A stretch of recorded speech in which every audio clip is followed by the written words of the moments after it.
তো বন্ধুরা দেখো, এখন বাজছে সকাল 7:35 আর এই সময় ওয়েদারের অবস্থা দেখো, চারিদিকে একদম কুয়াশায় ঢাকা।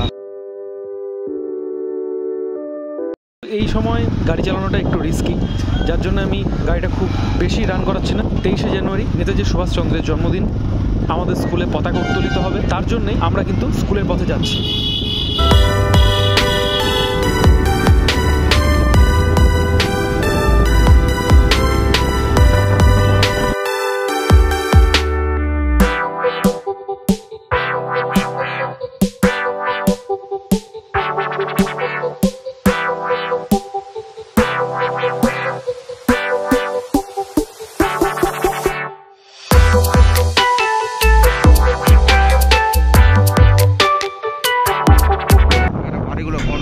ঘোষপাড়ার পরে দেখছি এইখানে একদম কুয়াশা নেই বললেই চলে, খুবই কম এবং ইনফ্যাক্ট যত এগোচ্ছি তত মনে হচ্ছে কুয়াশার আস্তরণগুলো আস্তে আস্তে কাটছে।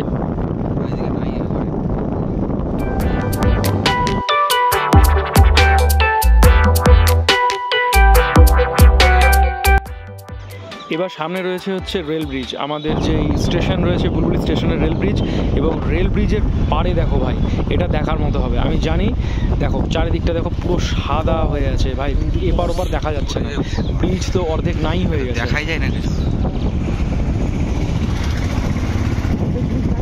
হ্যাঁ,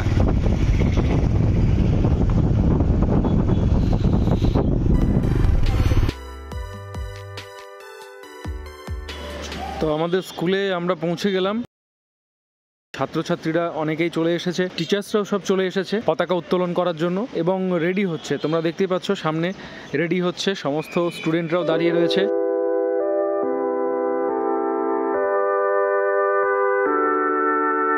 ফুল দিয়ে পতাকার জায়গাটি সুন্দর করে ঘেরা হচ্ছে। আর যেহেতু নেতাজির জন্মজয়ন্তী, তাই নেতাজির ছবি সামনে রাখা হয়েছে, সাথে রাখা হয়েছে ভারত মাতার ছবি।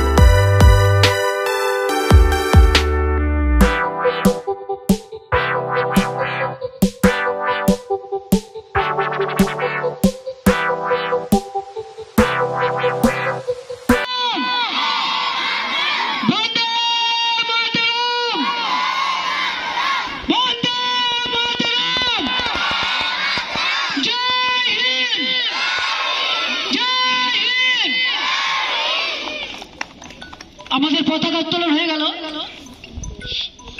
মাননীয় রাজীব ঢাকা মহাশয় আমাদের পতাকা উত্তোলন করলেন।